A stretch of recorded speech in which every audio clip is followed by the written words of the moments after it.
Welcome to our Wellness Wednesday Health Show. I'm your host, Dr. Kala Hewlett from the Back Pain and Sciatica Center of Texas. And once again, we are on location. And today we're with Dr. Hannah Shelton of Advocate Direct Care. Dr. Shelton, welcome to our show today. Well, thank you so much for having me. I really appreciate it. Now, what is Advocate Direct Care? So Advocate Direct Care is actually a direct primary care practice. There's about, over 1,000 in the country right now, but it's my own business. We started October 2018. It's a monthly membership model, affordable though, a monthly membership. And with that monthly membership, there's 24/7 access, same day, next day appointments. You're gonna get your physician, which is gonna be me answering those 24/7 calls. Paired also with anything we do in-house is part of the monthly membership, EKG, small mole removals, well women's, all that sort of stuff. And then it's paired with pre-negotiated labs and imaging. So cholesterol panels, $2.75, so it's kind of almost like a Costco Netflix membership, but with a primary care spin. Which is really cool because it's a newer model that most people aren't familiar with, but the more and more time goes on, I see more places like this kind of popping up, which is, I think, great for our community. Now, I know in a community like Montgomery County, people like to know, hey, who is the doctor they're seeing? So, where are you from? Okay. How did you get into medicine? Yeah. Can you give us a little bit about your background? Okay. I'm actually from Texas. I grew up in Dallas, Texas, so right a little bit north of here.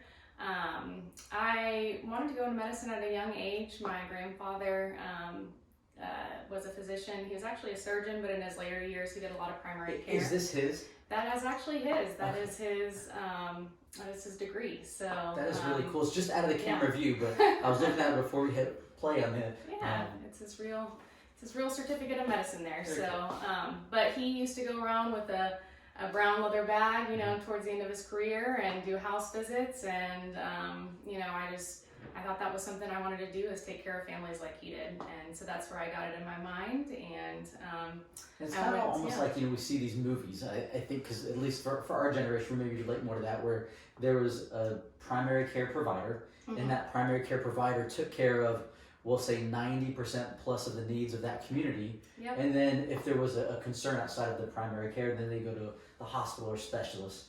And it seems like over the last few years, we've specialized, like we have specialists of specialists, and they definitely serve a purpose, but it's almost like the primary care provider is disappearing.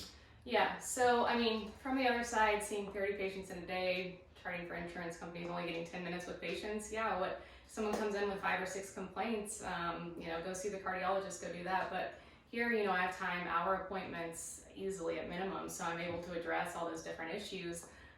Is that one thing that drove you to this type of model? Instead of, like you said, you got 10 minutes, and it's like, okay, all right, do this, refer, chart, all right, I gotta see another patient. Yeah. Because you were in that model going through a few years back, right? Yes, definitely. I saw myself, I went into family medicine because I wanted to get to know my patients. I wanted to have that relationship. I wanted to know their allergies. If they call in the middle of the night, I know them. I know their families. I know their worries. And all that upfront really pays off.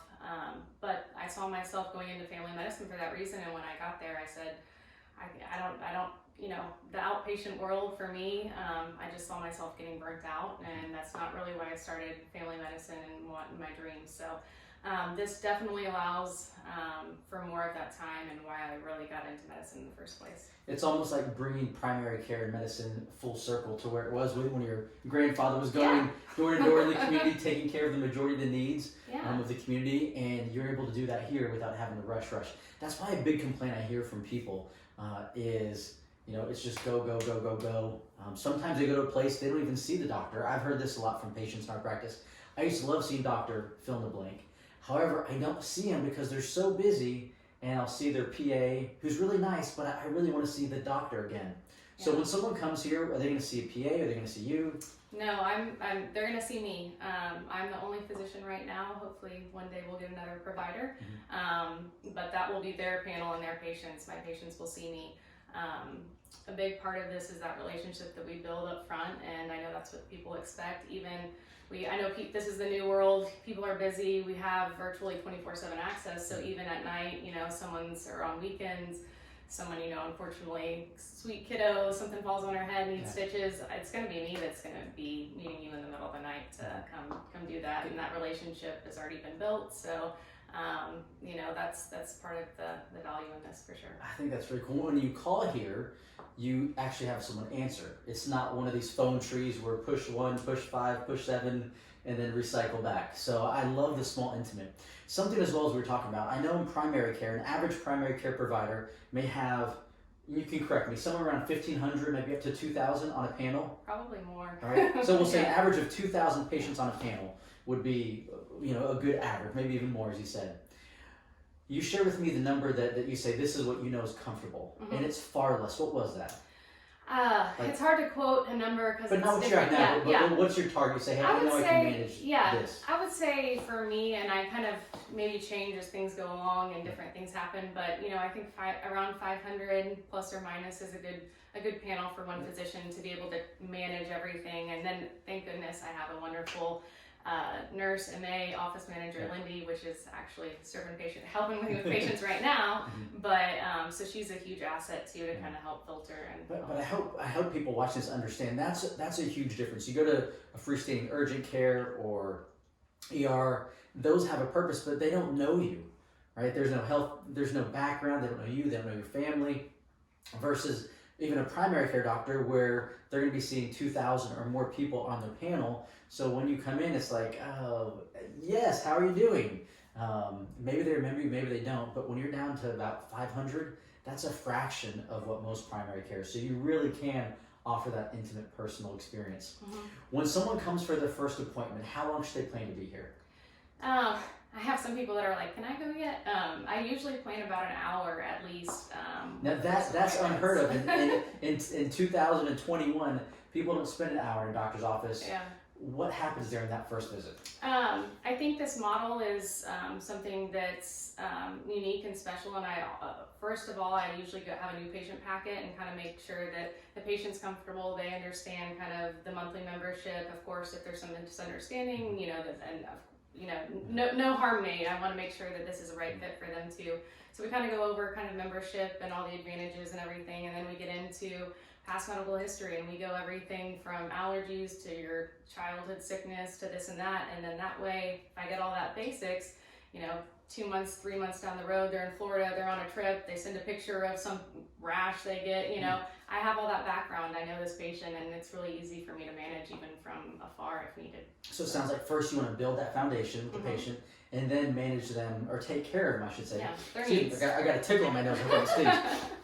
It was cool front that came in. But build a foundation, and then be able to take care of them in the months and years to come, because it's, look, I know you, I know your allergies, I know any other health concerns you're dealing with, and they can text you. I know there's a safe way meant to access. It's a fully HIPAA compliant, secured application that we use. Preventative medicine's huge. I think a lot of the other world is, you come to the doctor only when you're sick. You wait till you get really sick to go because you want to avoid that $30 copay or something like that. Where this is, I am incentivized to keep you well, to keep your thoughts of your health in the forefront and whatever you want to accomplish, and I can accommodate to each patient and what they see their health goals are, and preventative medicine's huge. So I love that, because I think most doctors I know of different disciplines get into healthcare to do what you just described, but you get into the hospitals, you get into these other type of models, and before you realize it, you're with patients for 3 minutes and you're unable to deliver that. So I think it's great that you stuck to your roots and you realized, hey, this is what I want to do, and this is what I'm gonna do, and you've brought it here to Montgomery County, which I think is really cool. Yeah, with a lot of help. I can't take credit for the model. I mean, it's something that the direct primary care community has been very helpful. Any new startup clinics, that sort of thing, as I'm just blessed to be in this position and be able to take care of my patients the way I can. Now, if someone's watching this, how can they determine, like, maybe they have no insurance, or maybe they have like a really high deductible plan. As a result, they try not to go. What would be like your typical patient right now?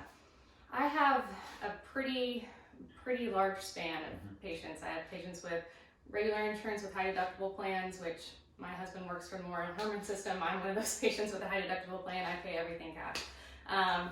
Just because there's so many people like that now. Like for myself, right? We're in private practice. Last year my son broke his arm. He broke the distal part of his radius and ulna, and it was a freak accident. Had to have surgery to put plates in both of them and then have him out. Long story short, because we have a family of 6, we have a $10,000 out-of-network deductible. We pay almost $1,000 a month. So what that means is we pay about $12,000 a year to have insurance. And before any insurance kicks in, we have to pay another $10,000. So we spent $22,000 last year. Wow. Right? Before insurance paid anything, we had to come $22,000 out of pocket. And I know I'm not alone because a lot of people are in similar circumstances. Yes. I know your fees are on your website, so they can just look there, but I'll tell you, they are a small fraction of that. Yeah, so our goal, if you want to use your insurance, that's fine, but obviously surgeries, that sort of thing, that's when you use it. You don't, just like a car, as far as an oil change, you're not using your car insurance for that. Kind of primary care is the same way. It's affordable, actually. So I have a lot of patients with that situation. I have some patients that are just right over that sliding fee scale. This is all they can afford. There are some more affordable kind of health sharing or other things I can help with for those catastrophic. I'm not a cardiovascular surgeon. I don't pretend to be. So of course, if there's something like that going on, hospital surgery is needed. So I have it pretty right away. I mean, a lot of small business owners, yes, families. I'm comfortable with taking care of babies right out of the hospital. I used to deliver them a couple of years ago. You mentioned small business owners, so we talked about that before. I know a lot of people in the Montgomery County community have small businesses, and you offer a plan where someone can provide primary care to their employees for a very reasonable cost. Yes, so we have an employer plan, which is just $60 a month per employee, with a minimum of 5. So I have a lot of small businesses that can't afford, a robust insurance plan for their patients, but want to provide, for their employees, but want to provide something, and to have, your own concierge primary care physician. People, their employees love it, and we, like you said, 90% of your healthcare can be primary care, so we can really take care of most things that way, and yeah, it's an edge against your competitor for sure if you've got your own doctor coming to your office. So. That is really cool. And then, I don't know if you guys caught, she said about $3 for a thyroid panel. Like, that's unheard of. That's just crazy good. And so, what I love, Dr. Shelton and I were talking when I first met her a couple weeks ago, she has formed a relationship with a lot of different facilities around the community where if you need to see a specialist, you can point in the direction of one who's going to be more user-friendly, working with someone who has a high deductible or someone who's self-pay. Is that right? Yes. I was blessed also to do my training in the area, so I made some personal relationships with some specialists. So, the best thing is texting and saying, hey, this is what we got to do, kind of almost, I've even delivered an H&P to a cardiologist down the road because it wouldn't go through fax. So I just want patients look at me when I refer them kind of as, okay, well, you told me to go there. So it's very important to me to establish those relationships and yes, find some that are, more financially aware about a lot of charges and different things. And a lot of times with imaging, sometimes a cardiologist or someone will order imaging and they'll give it to me and I'll send it to my radiology company that will do it for a third of the cost, so a lot of times working that way with specialists too if they need to see one. So being able to cut the middleman, which is like the insurance company, I love that you can save a lot of money and be able to provide a higher quality of care to your patients. Yes. I love it again because it's bringing primary care back to its roots and what it was designed to do. And I like the concierge, how you described it, like concierge medicine. It's definitely an affordable concierge, but yes. And you don't have to. It's not like going to the Ritz-Carlton and paying concierge, or I should say Ritz-Carlton prices. It really is an affordable healthcare model.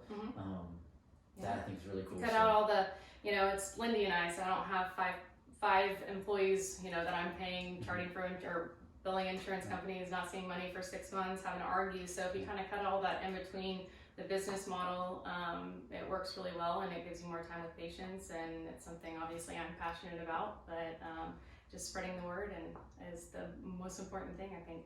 Well, we're very glad that you set some time for us to come interview today, because I know we have a lot of patients that fall into that spectrum of no insurance or high deductibles and are looking for something like this. If someone wants to connect with you, what's the best way? Do you have like a website, phone number, or Facebook page? Yeah, we have, should be a little bit better about my Facebook page. Yes, we do. So Advocate Direct Care. Our website is just www.advocatedirectcare.com. Our our phone, and we have a great FAQ page with our prices and, lab prices that you talked about and everything. Also, if you give us a call, 936-228-8187, Lindy or I will answer. We also do meet and greets a lot of times for people that are just kind of on the fence, just want to see what it's all about, not quite sure, where you don't even need to sign up. We schedule a meet and greet and you see the clinic and see if it's the right fit for you. So a lot of different options there. Okay. Again, thank you for your time today. We're going to put links below so that way you can just click and go directly to her website or Facebook page. Thank you, Dr. Shelton, for making the time today. As always, we wish you all the best in health, and we'll see you next week. Thank you.